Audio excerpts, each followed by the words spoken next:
Muy bien. Vamos a dar por iniciado este webinar de aplicaciones del entrenamiento de intervalos de alta intensidad para el corredor.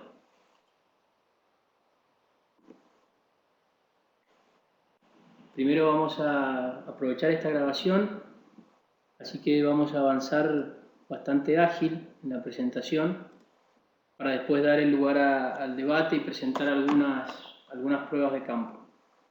Los temas que vamos a abordar son, en primer lugar, el entrenamiento de resistencia, tanto en sedentarios, recreacionales y atletas, las posibles adaptaciones en respuesta al entrenamiento de intervalos e intervalos de alta intensidad, las características principales del interval training y, lo más importante y que nos compete en esta reunión, la dosificación del entrenamiento de intervalos de alta intensidad desde su intensidad, duración, pausa y volumen. Abordaremos finalmente las conclusiones y dejaremos un espacio para mostrar algunas experiencias de campo y poder debatir.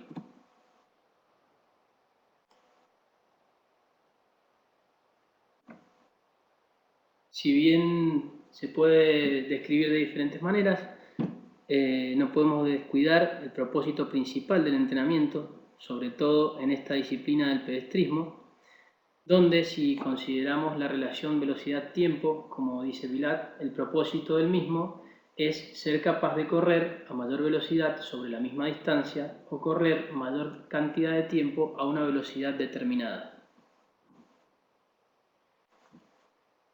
Como tema central de esta presentación he decidido colocar esta palabra que en la primera presentación de este webinar en 2012 no lo hice, coloqué solo las imágenes, pero considero el principio de individualización el más importante de toda planificación de un deportista. No será lo mismo entrenar a este sujeto, atleta de alto rendimiento, con esa marca en maratón, a un atleta de ultra endurance en una carrera de 100 kilómetros de montaña, o a un sujeto recreacional que su objetivo no es otro que el de divertirse en una carrera multitudinaria. Vamos a ver algunas de las principales adaptaciones en base al entrenamiento de baja intensidad en poblaciones sedentarias y recreacionales. Para Larsen y Jenkins existe un incremento en el suministro de oxígeno a los músculos ejercitados, consideradas como adaptaciones centrales, acompañado de un incremento en la utilización de oxígeno en los músculos implicados en el trabajo, en general adaptaciones periféricas. Asimismo, estos autores detallan que la hipoxia celular inducida por el ejercicio incrementa el flujo sanguíneo, el suministro de oxígeno, la extracción del mismo y el metabolismo de las grasas en los músculos activos durante el ejercicio submaximal.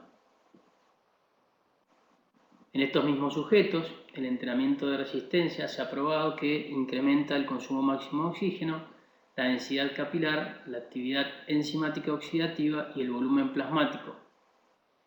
Asimismo, una mejora en la capacidad del metabolismo aeróbico, demostrado por el incremento de la expresión de fibras tipo 1, capilarización y la actividad enzimática oxidativa en estos sujetos es una respuesta común al entrenamiento de alta intensidad. Vale destacar aquí que esta sigla se utiliza con una sola I o con dos I, dependiendo de la generalización que se haga. En este caso es entrenamiento de alta intensidad y no necesariamente entrenamiento de intervalos de alta intensidad. ¿Qué ocurre con los atletas? Es una población muy diferente, con características muy diferentes a los sujetos recreacionales y sedentarios, por lo que generalmente los autores sostienen que un incremento exclusivamente en el volumen de trabajo de menor intensidad no produce las mejoras que produce en poblaciones de menor rendimiento. Podemos ver aquí algunas de las características que citamos: 3 a 4 veces la actividad enzimática oxidativa comparados con sujetos sedentarios y recreacionales, más de 3 veces la cantidad de capilares por fibra, un mayor porcentaje de fibras de contracción lenta, mejoras adicionales de la performance, como dijimos recién, en este tipo de sujetos con estas características, entre muchas otras, parecen no mejorar y tienen que requerir un estímulo de mayor intensidad. Esta es la fundamentación principal de esta conferencia que iremos abordando paso a paso. Nuevamente, Larsen y Jenkins sostienen que cuando el entrenamiento submaximal de endurance se torna habitual, que es el caso de estos atletas, no ocurren mayores incrementos en la performance a partir de un incremento exclusivamente del volumen y generalmente asociado al entrenamiento de baja intensidad, ¿no? Estos sujetos altamente entrenados cuentan con una elevada capacidad aeróbica, umbral de lactato, economía del movimiento. Un incremento adicional en el entrenamiento de resistencia submaximal no parece mejorar aún más el rendimiento de resistencia o las variables asociadas al consumo máximo de oxígeno, el umbral anaeróbico, la economía de carrera y las enzimas musculares oxidativas. Abordemos ahora estos puntos que son muy importantes, que tienen que ver con las posibles adaptaciones, tanto centrales como periféricas, en respuesta al entrenamiento de alta intensidad en sedentarios, recreacionales y también en atletas. Al parecer, todas estas adaptaciones, el incremento del volumen sistólico, plasmático, la mejora de la tolerancia al calor, la capacidad enzimática oxidativa glucolítica y la capacidad de poder amortiguar hidrogeniones, en los sedentarios se produce tanto con el entrenamiento de baja intensidad como con el entrenamiento de alta intensidad. Esto no ocurre así en los atletas de alto rendimiento. Veamos punto por punto. El volumen sistólico se aumenta, generalmente, a través de un aumento de la fuerza contráctil del ventrículo izquierdo y también del aumento de la presión de llenado cardíaco. El volumen plasmático se ve incrementado tanto en la aclimatación al calor como en el entrenamiento o el ejercicio prolongado, producto de la termorregulación. Esta mejora o esta capacidad de mejora de tolerancia al calor se refleja en una irrigación sanguínea cutánea incrementada y asimismo en la tasa de sudoración. He marcado en rojo aquí dos factores periféricos muy importantes que son los que al parecer pueden seguir mejorando en atletas de alto rendimiento así como en sedentarios. Otros mecanismos, según estos autores, que se deberían analizar, ya que esto no está del todo claro, son la expresión de las bombas de cationes, las adaptaciones endócrinas y neuromusculares, ajustes en los niveles de mioglobina, densidad capilar y expresión del tipo de fibra. Una de las teorías que sostienen estos autores para manifestar que se dificulta determinar estos factores es la imposibilidad de implementar en atletas de alto rendimiento investigaciones o programas a largo plazo que midan estas respuestas en relación al entrenamiento de intervalos de alta intensidad.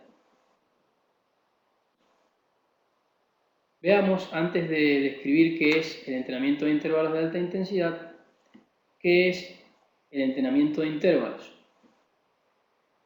Aquí podemos ver la foto de este reconocido atleta, que fue uno de los precursores y de los que realmente difundió el entrenamiento de intervalos, que fue Emil Zatopek, quien se dice o se ha documentado que repetía hasta 100 veces intervalos de 400 metros. Según Vilar, 2001-2002, estos dos autores, Reindel y Rossmann, fueron los primeros científicos que describieron los principios del entrenamiento de intervalos.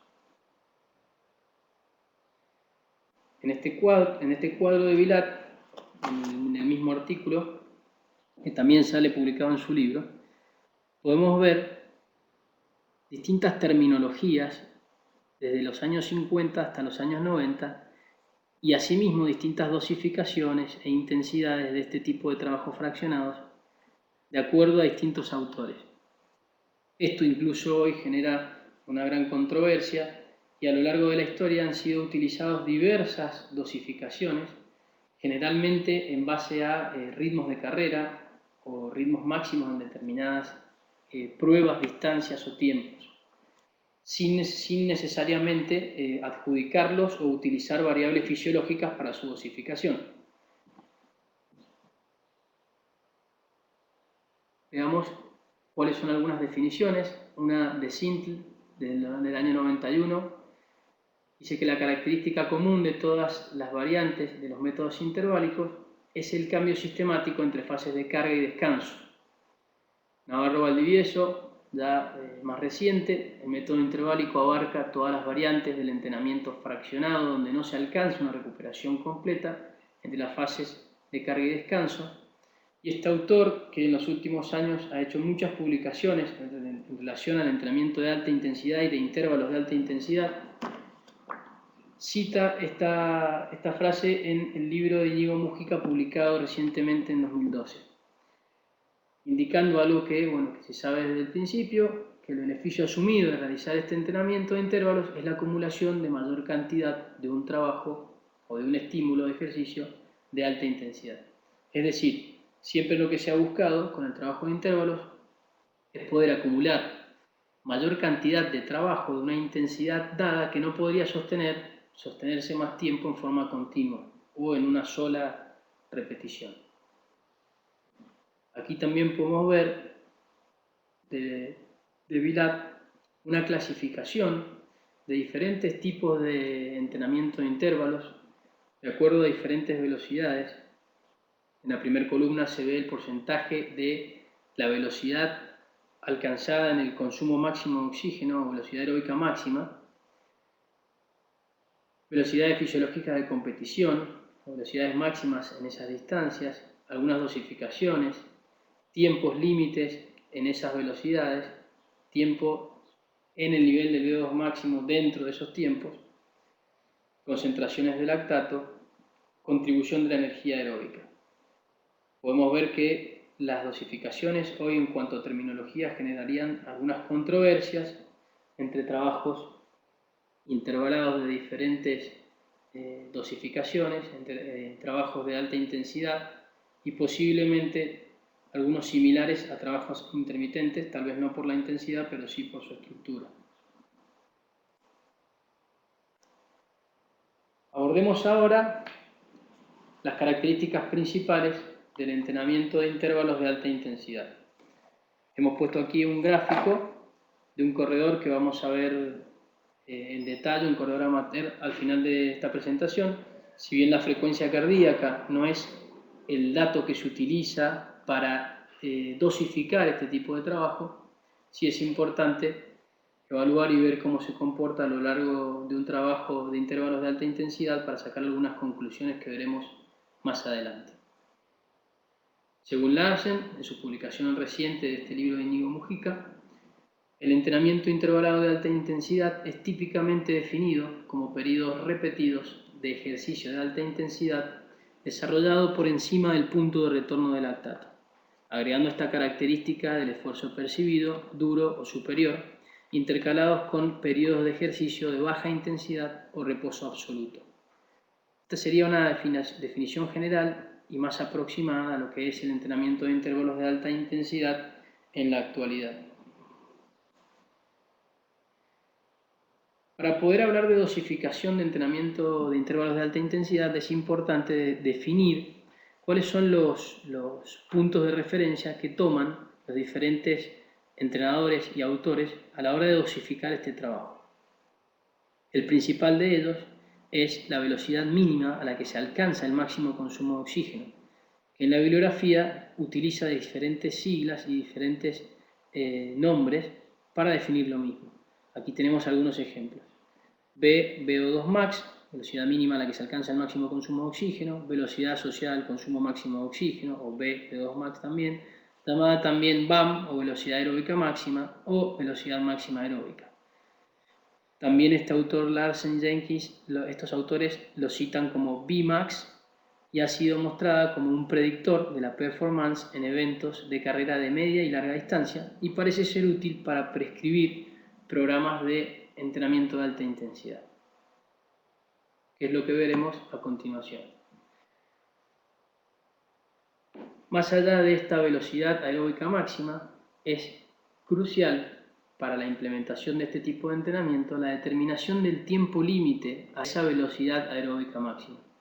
Aquí hay un ejemplo, y es solo un ejemplo, del protocolo que utiliza Vilat para determinar ese tiempo límite a la velocidad aeróbica máxima. Como definición, tiempo límite es un tiempo máximo que puede ser sostenida una intensidad dada. El tiempo límite a la potencia o velocidad asociada al consumo máximo de oxígeno es el que nos lleva ahora a determinar la duración de los intervalos, y el tiempo a la extenuación o la potencia de velocidad pico es conocido como Tmax o tiempo máximo, al menos por Larsen. En este sentido, Villard comprobó que puede repetir generalmente 5 intervalos del 50% del tiempo límite a la BAM sin que decline el rendimiento, con una relación de pausa de 1 a 1, aproximadamente a un 60% pausa activa de la velocidad aeróbica máxima. Ya lo veremos más adelante. Si hablamos de la asociación de ambas variables, tanto la intensidad como la duración, en entrenamiento de intervalos de alta intensidad, podemos decir que periodos repetidos de alta intensidad en un rango de 3 a 6 minutos parecen ser realizados entre el 90 al 100% del consumo máximo de oxígeno por atletas bien entrenados y se ha convertido en una prescripción común en su entrenamiento. En este sentido, Vilat en su libro habla de dos tipos de sujetos o dos tipos de corredores o atletas, en este caso, los que poseen un tiempo límite superior a 6 minutos y los que poseen un tiempo límite inferior a 6 minutos, y marca un rango de 4 a 11 minutos, lo cual indica una gran variabilidad interindividual. Otra vez volvemos a este principio de individualización que es muy importante. Esto podría explicar, según Vilat, por qué los deportistas responden de manera distinta a un entrenamiento de intervalos idénticos. Voy a mantener un rato esta filmina. Hay una investigación de Seiler y Hetlerit donde se proponen dosificaciones de autorritmo en comparación con ritmos impuestos por el entrenador, donde los datos son muy similares, tanto en las pausas como en los trabajos y las intensidades, que cuando los trabajos son indicados externamente. Lo vamos a ver en detalle cuando lleguemos a pausa y a volumen.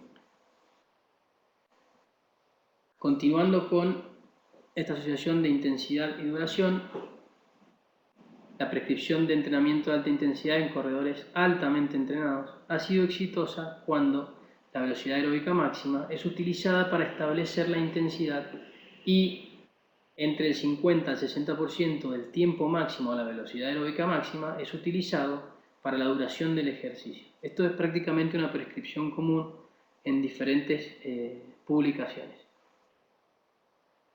Ya más reciente, en el libro de Íñigo Mujica de 2012, Larsen detalla periodos de 3 a 7 minutos, similar a lo que vimos recién, con una intensidad percibida de cada intervalo duro y el último intervalo muy duro. Este es un dato interesante ya que incorpora un dato más que es la percepción subjetiva del esfuerzo.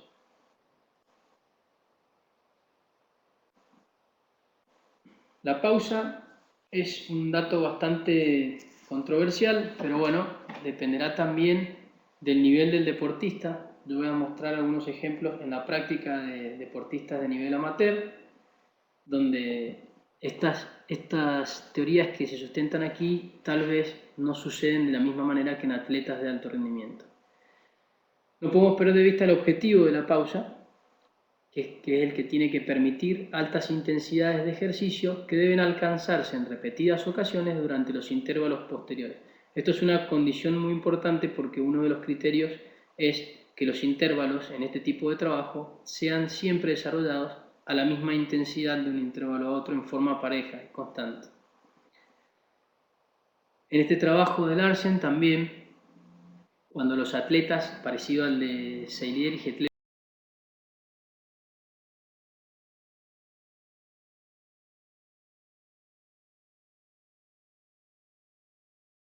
antes de reanudar un ejercicio de baja intensidad para el balance de la recuperación, es decir, trote suave para un corredor. Esto es en las recuperaciones activas en este tipo de trabajo. Si han entrenado deportistas en pedestrismo, esto es un dato muy común y tiene que ser contemplado a la hora de indicar las pausas y el tipo de pausa. y también teniendo en cuenta el nivel del deportista. Aquí mismo en el trabajo que mencioné antes, bajo condiciones de autorritmo o selección de ritmo, variar la duración de la recuperación en un rango de 1 a 4 minutos tiene un efecto limitado en el rendimiento durante periodos repetidos de 4 minutos de alta intensidad. En este trabajo, estos autores compararon diferentes duraciones de la pausa y también de acuerdo a una dosificación estable o una dosificación elegida por el atleta, tanto de intensidad como de duración de la pausa, en ese caso prácticamente sin feedback externo, y determinaron que la mayor diferencia se encuentra entre el primer minuto y el segundo, o sea, llevar la pausa de un minuto al segundo tiene cierto beneficio, pero a partir de ese segundo minuto hasta los 4 minutos, aumentar la pausa o la duración de la pausa no refleja grandes mejoras en la recuperación del deportista o en la intensidad que puede llegar a sostener durante el trabajo intervalado. Obviamente depende de la intensidad, en este caso estamos refiriéndonos exclusivamente a trabajo de intervalos de alta intensidad que se realizan en las intensidades que mencionamos recientemente. Al parecer, según ese estudio y según Larsen en 2012, un intervalo fijo de descanso de 2 minutos es apropiado y preferible a utilizar la recuperación de la frecuencia cardíaca como guía. Aclaramos nuevamente que esto dependerá del nivel del atleta, de los datos de campo que estamos obteniendo y también de la intensidad que dosifiquemos. Aquí estamos hablando de intensidades cercanas al máximo consumo de oxígeno, que es en gran medida el objetivo de este trabajo. Lo mismo sostiene Larsen, el intervalo de pausa y la intensidad deben ser suficientes para permitir más trabajo de alta intensidad y alrededor de 2 minutos de recuperación parece ser óptimo. En cuanto al volumen o la cantidad total de trabajo en una sesión de este tipo, los atletas de resistencia son capaces de mantener la velocidad constante a través de periodos de trabajo repetidos, pero el esfuerzo percibido al lograr esa velocidad se incrementa continuamente de periodo a periodo. Esto veremos que en atletas de bajo nivel no ocurre de la misma manera, o tal vez habría que controlar la intensidad del trabajo con mayor precisión. Una de las posibles causas para este mecanismo de fatiga puede ser, según estos autores, el agotamiento de glucógeno. Siguiendo el volumen, tenemos dos investigaciones diferentes, una que nombra la distancia total recorrida, porque se puede recorrer a esta intensidad en estos trabajos, y otra que habla del tiempo. Vilar, en un estudio con 16 corredores varones de alto nivel, demostraron que son capaces de correr 2 veces y media su distancia en el tiempo máximo, a la velocidad aeróbica máxima, durante una tarea de alta intensidad, utilizando una relación 1:1 de trabajo-descanso al 50% del tiempo máximo con recuperación entre intervalos aproximados, recuperación activa, al 60% de la velocidad aeróbica máxima. Según estos autores, en 2005, aparentemente, 30 minutos de trabajo en un rango cercano al consumo máximo de oxígeno representa un límite superior para este tipo de entrenamiento de intervalos. Es decir, 30 minutos acumulados en intervalos repetidos de menor duración. Esto es claro, ¿no? Aquí hay un factor común y muy importante a la hora de dosificar este tipo de entrenamientos, dependiendo del nivel del deportista que estemos entrenando. Mientras que el entrenamiento de intervalos sobre un periodo de 2 a 6 semanas puede ser efectivo en la mejora del rendimiento, demasiadas sesiones de intervalos sin la adecuada recuperación puede conducir a señales de sobreentrenamiento. Como regla general, debe ser limitado a 1 a 2 sesiones por semana. Esto, en nuestra experiencia, en deportistas de bajo nivel o amateurs, superar las 3 semanas de este tipo de trabajo con un estímulo semanal muchas veces incluso conduce a síntomas de fatiga principalmente psicológica. No toleran estas cargas durante muchas semanas continuas con esta sistematización.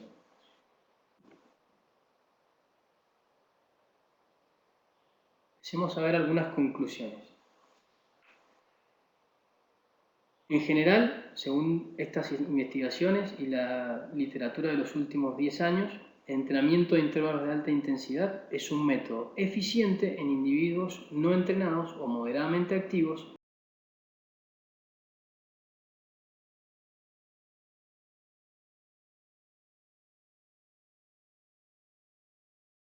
contrario, como veremos a continuación, que el entrenamiento de baja intensidad deba ser dejado de lado bajo ningún punto de vista. En atletas entrenados parece eficaz realizar entrenamiento de intervalos a intensidades de ejercicio que solicitan el consumo máximo de oxígeno y puede ser valioso trabajar en función de extender el tiempo en el cual se puede mantener esta intensidad de ejercicio durante la sesión de entrenamiento de intervalos. Esto es una asociación común que establecen diversos autores como los que están citados debajo.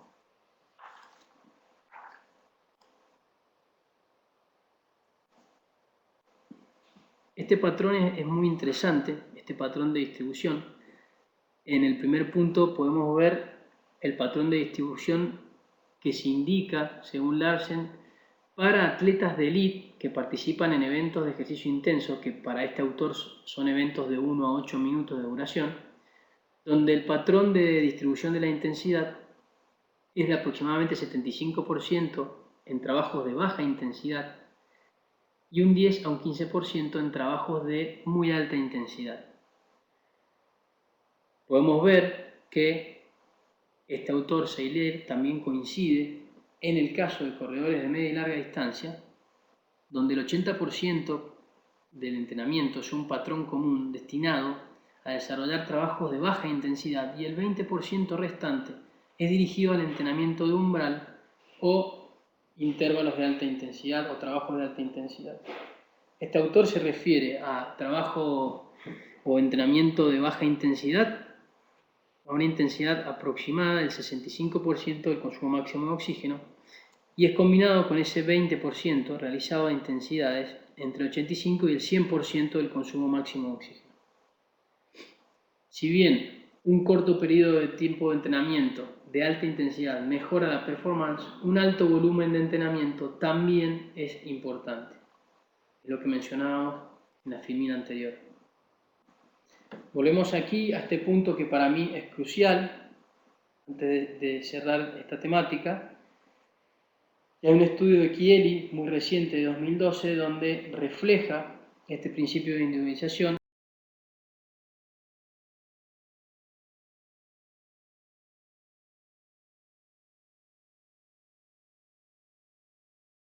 y observaciones grupales pueden ser muy engañosas si se generalizan a individuos.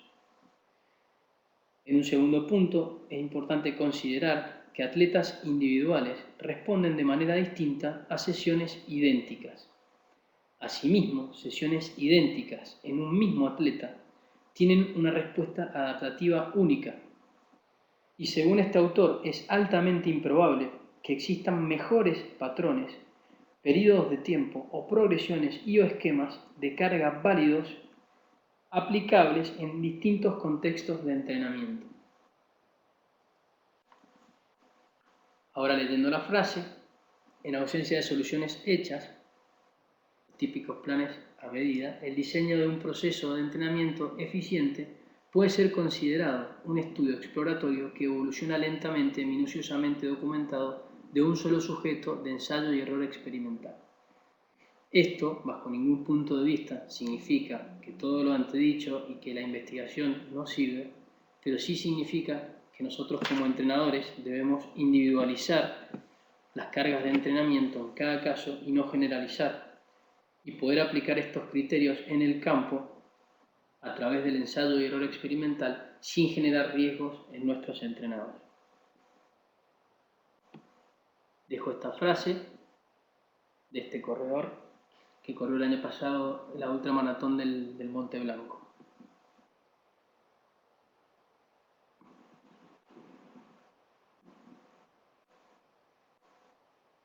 Vamos a compartir la pantalla para poder ver algunos trabajos que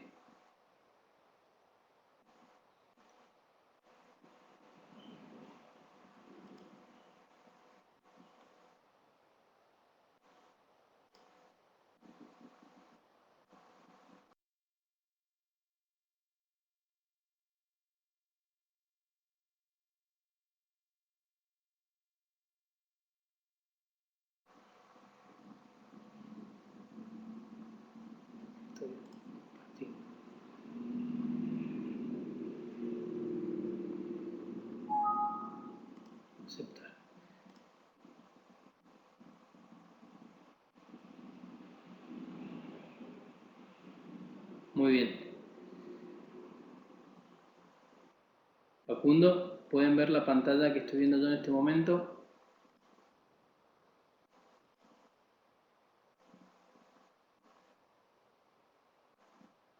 Perfecto. Voy a abrir un archivo de Excel con un pequeño ejemplo de este tipo de trabajos con distintas dosificaciones.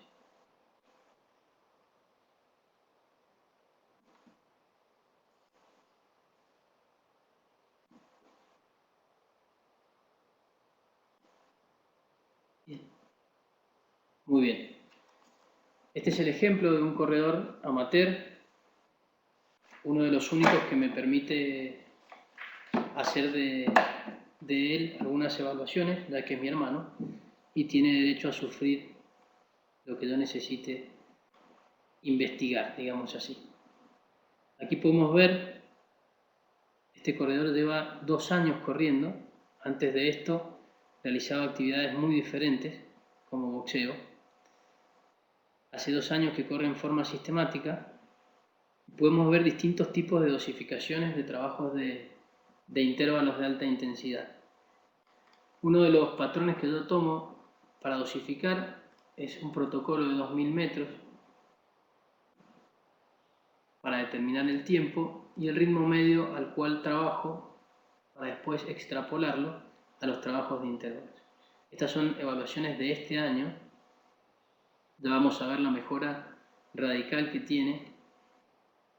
No responde de la misma manera que el resto de los corredores en que ha aplicado este trabajo, tal vez porque principalmente es muy disciplinado para hacer sus trabajos, pero podemos ver aquí una dosificación donde la pausa es fija, en 2 minutos, y en este caso sí se produce un desplazamiento de la intensidad, que podemos verlo aquí en la frecuencia cardíaca, tanto de recuperación como durante el mismo trabajo,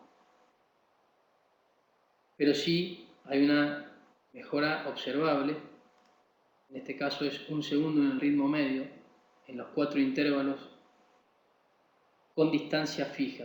En este caso es con distancia fija en 1000 metros. Ahora vamos a ver un trabajo por tiempo. Estos últimos trabajos son por tiempo, trabajos de 3 minutos aproximadamente, también con pausa fija, donde podemos ver que ocurre lo mismo, el mismo incremento de intensidad. Y los tiempos van aumentando y se hace cada vez más difícil mantenerlos, ¿sí? Posiblemente porque estamos trabajando por encima de este ritmo obtenido. La mejora es notable en este caso.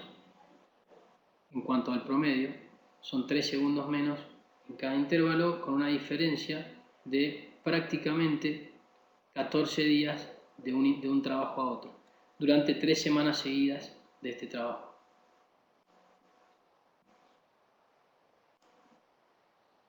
También podemos ver, voy a mostrar otro caso. El caso del corredor de recién es dentro del marco de un entrenamiento para distancias inferiores a 21 kilómetros, donde el objetivo principal son carreras de montaña inferiores a 21 kilómetros. Vamos a ver el caso de un maratonista, donde hicimos un proyecto. Él se había planteado correr su primer maratón, que es esta, de Santiago. Fue el primer objetivo del año y quería correr 3 maratones en el mismo año. Hicimos un trabajo donde en estos microciclos, que pueden ver aquí, si está bien usado el término, de color violeta,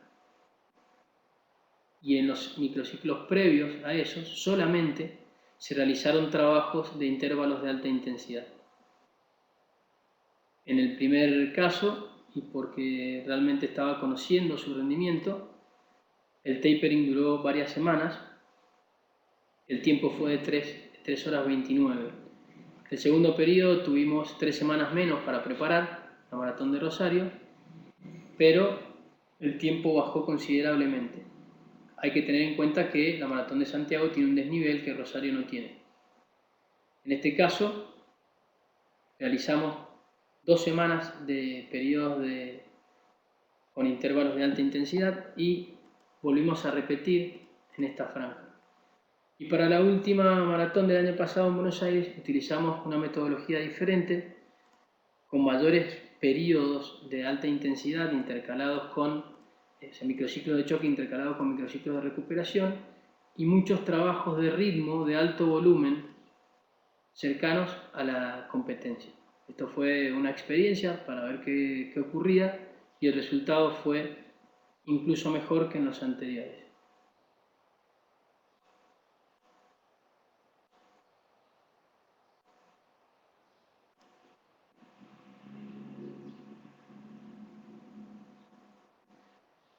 Ahora sí, Facu, no sé qué conviene, si detener la grabación antes de entrar a la mesa redonda.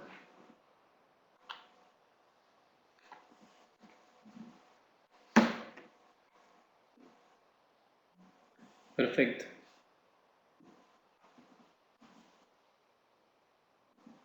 Bueno, paso entonces al modo de mesa redonda.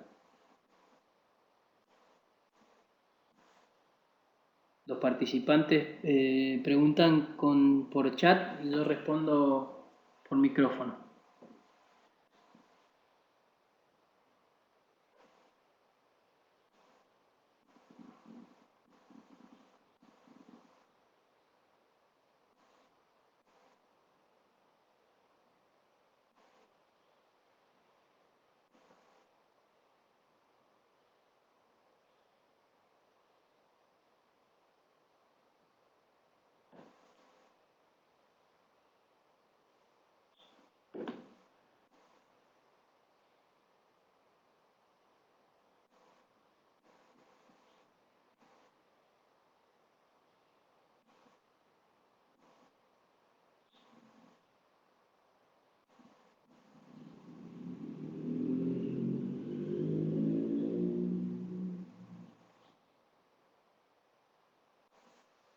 José está por hacer una pregunta, lo esperamos.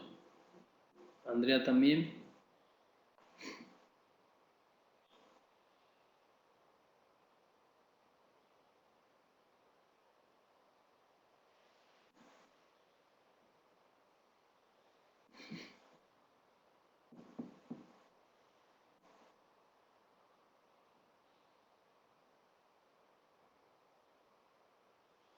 Empezamos con José Luis. José Luis, en mi opinión, yo he probado ambas cosas. De hecho, este sería el cuarto año trabajando y haciendo diferentes pruebas. Y en poblaciones amateur, este año por primera vez he probado introducirlos después de las primeras 4 semanas del entrenamiento, que podría ser entrenamiento de base, como decís vos, o periodo de preparación general. Y he tenido buenos resultados en las primeras competencias del año. Me gustaría ver qué pasa hacia el final de la temporada, pero creo que sí, que se pueden utilizar tanto al principio como al final. Lo que sí iría haciendo es aumentando la especificidad del tipo de intervalo, de acuerdo a la competencia. Y obviamente evaluando periódicamente dentro de lo posible.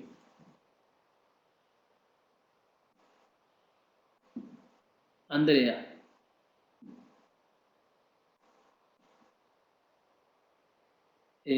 No, Andrea, los tiempos que se utilizan en general son de 3 a 6 minutos o de 3 a 7 minutos en los intervalos de alta intensidad.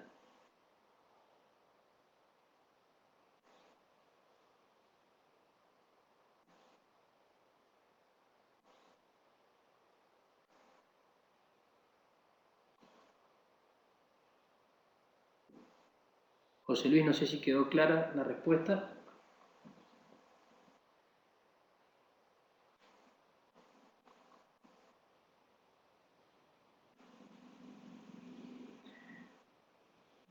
Yo considero muy oportuno evaluar al iniciar el periodo, claramente, implementar los trabajos que desees implementar, ya sea este tipo de intervalos u otros, u otras metodologías continuas también.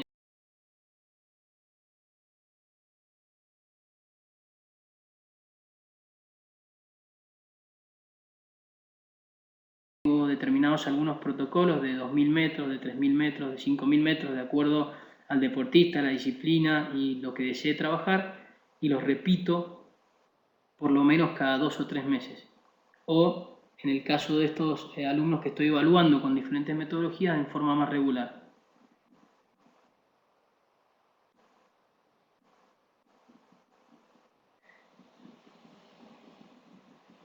Gracias, José Luis.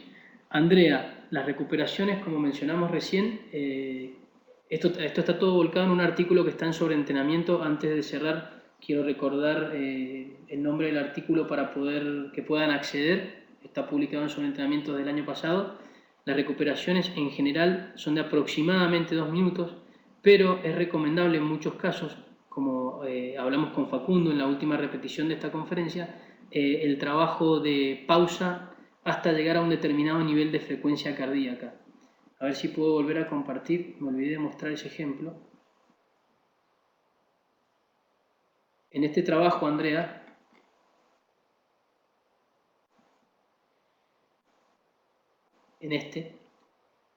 la pausa fue por frecuencia cardíaca.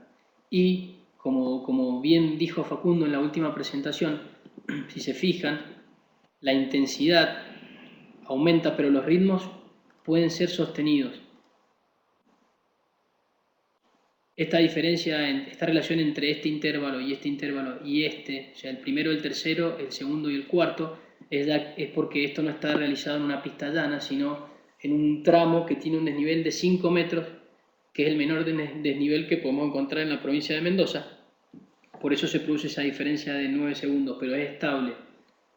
Pero si se fijan, en los trabajos donde la pausa la hemos dejado fija, la intensidad siempre va aumentando y el tiempo o el ritmo cada vez es peor.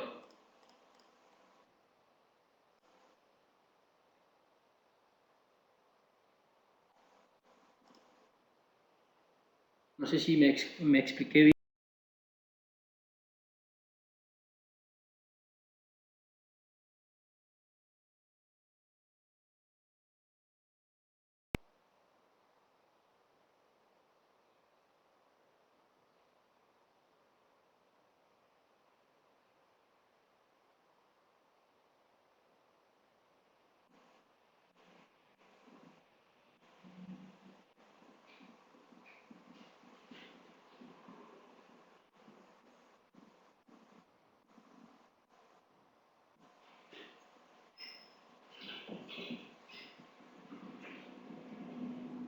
Andrea y Pablo están escribiendo, esperamos a que aparezca la pregunta.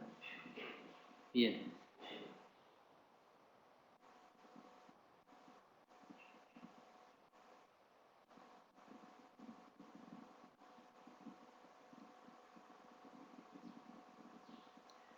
Andrea, la única forma de determinar eso, según estos autores, sería la de determinar exactamente el tiempo límite de este sujeto, que es lo que hablamos al principio de la conferencia.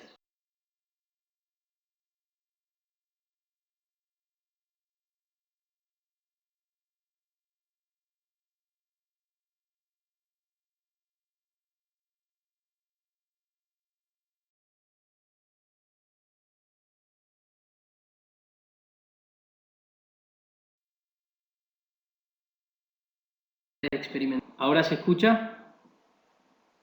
Parece que se cortó momentáneamente la conexión y eso desactivó el micrófono.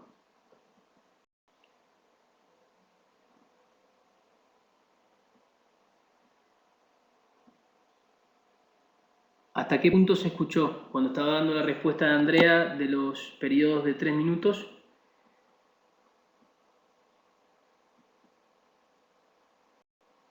Volvemos atrás entonces. Vamos con la pregunta de en cuanto al tiempo de trabajo por pasada, si por ejemplo el test de 2000 metros dio 9 minutos, ¿es preferible pasadas de 3 minutos? Yo te diría, Andrea, que en ese caso el atleta es un atleta de bajo nivel, ¿sí? O de nivel medio, y yo utilizaría tanto intervalos de 3 minutos como de 4 minutos. El tema aquí sería ver, de acuerdo a la pausa, cuántas veces puede sostener esta intensidad, como vimos en el ejemplo del archivo de Excel que yo mostré recién. Yo este año he estado utilizando mucho trabajos con intervalos de 3 minutos, con periodos fijos de 2 minutos en gente que ya tengo experiencia y repetido hasta 6 veces. No he ido más allá de eso. Es decir, 18 minutos totales a esa intensidad.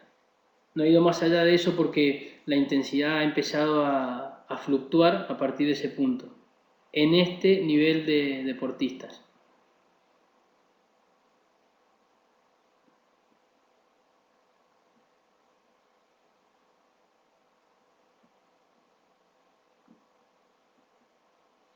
Me faltó una pregunta, la de Pablo. Pablo, ¿cuál es la duración del entrenamiento de HIIT por sesión de entrenamiento? 30 minutos aproximadamente. Bien. Como pude mostrar en la filmina, según algunos autores, 30 minutos sería el límite en periodos acumulados a esta intensidad y en atletas de alto rendimiento. Es difícil lograr esa acumulación en atletas de menor nivel. También puedes contemplar la distancia, en el caso de la investigación que presenté, donde se trabajó con 16 corredores de alto rendimiento. Ellos podían repetir en total durante la sesión de intervalos 2 veces y media esta distancia a la intensidad de la velocidad aeróbica máxima.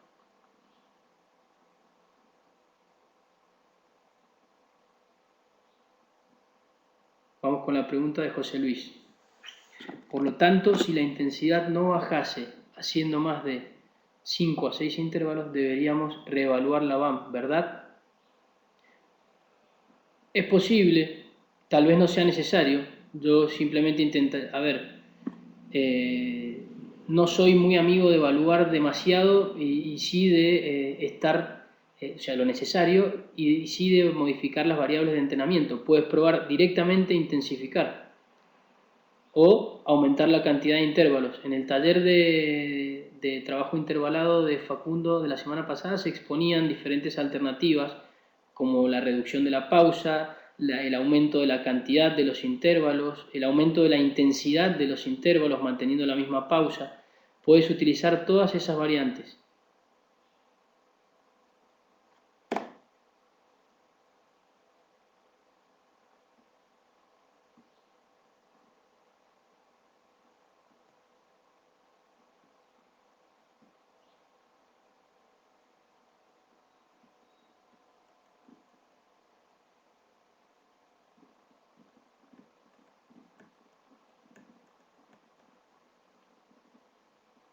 Facundo, no sé si querés agregar algo vos.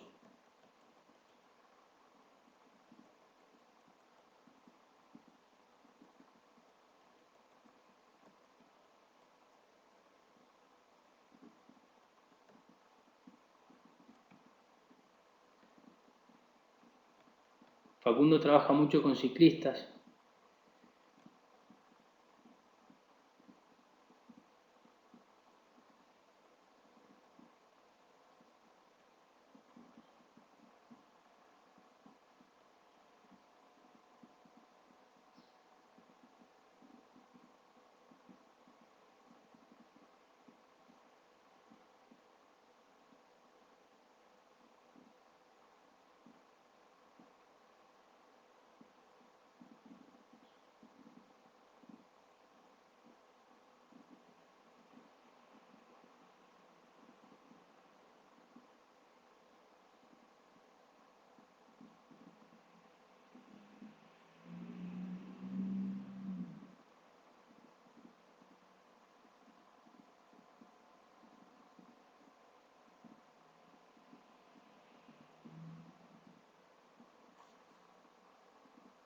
Perfecto.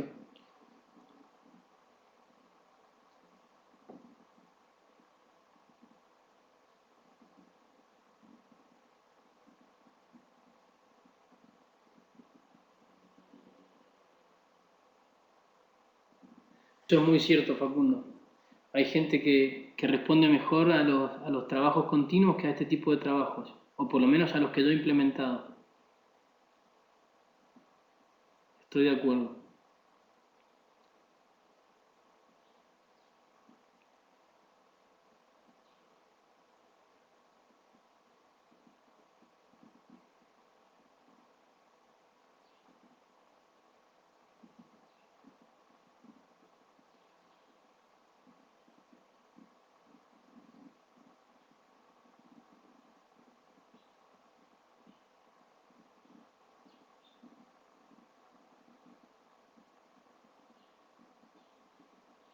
muy significativo.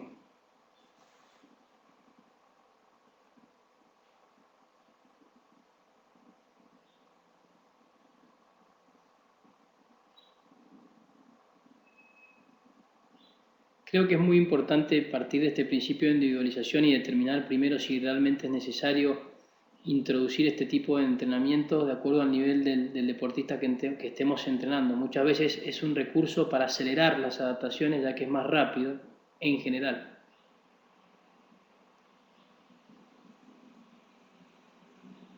Bien,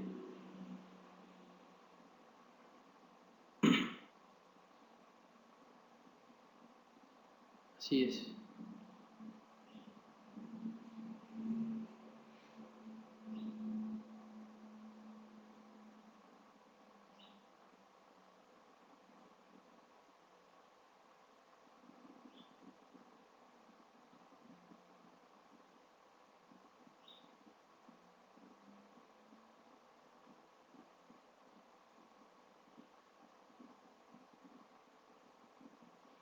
Un abrazo, Facundo, y gracias a vos. Saludos a todos. Ha sido un placer volver a presentar este webinar en sobreentrenamiento.com. Dejo mi email para cualquier tipo de consulta.